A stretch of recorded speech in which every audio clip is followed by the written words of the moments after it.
Analyse fonctionnelle systémique, à savoir.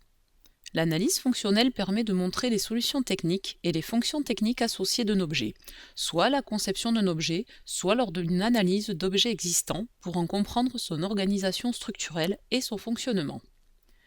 Les fonctions techniques sont les fonctions internes qui permettent à l'objet technique d'assurer sa fonction principale ou d'usage.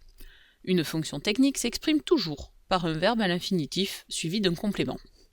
Exemple. Alimenter en énergie électrique. Provoquer l'ouverture du portail. Régler la hauteur. Les solutions techniques sont les composants ou éléments qui vont permettre d'assurer les fonctions techniques. Lors de la conception d'un objet, le concepteur peut avoir plusieurs solutions techniques possibles pour une même fonction. Son choix s'effectue toujours pour la solution qui respecte au mieux les contraintes du cahier des charges fonctionnel. Exemple, la fonction alimenter. Je veux alimenter en énergie électrique. Pour cela, je vais avoir trois solutions possibles. Un adaptateur EDF, une pile, une batterie.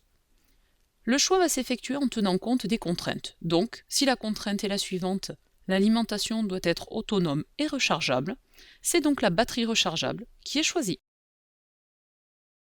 À savoir faire. Lors de la conception d'un objet, l'analyse systémique se décompose en deux étapes.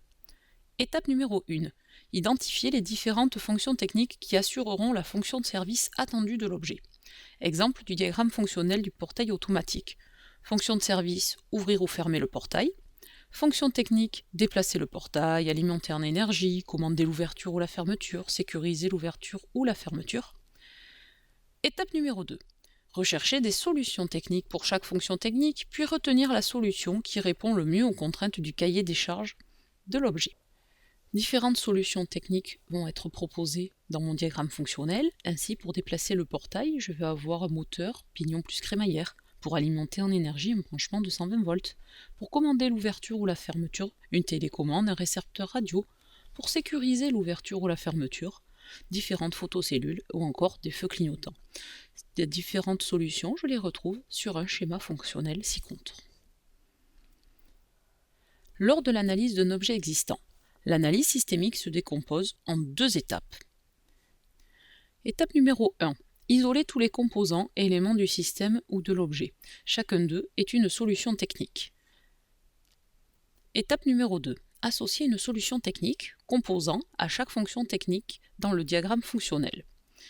Ainsi, si je regarde mon composant détecteur d'ouverture d'une fenêtre, je vais pouvoir l'associer à la fonction technique détecter l'ouverture d'une fenêtre. Si je prends par exemple le radiateur, ça va répondre à la fonction technique chauffer la pièce. Synthèse. Un objet est composé de plusieurs composants choisis par son concepteur. Ces choix, appelés des solutions techniques, répondent aux contraintes du cahier des charges.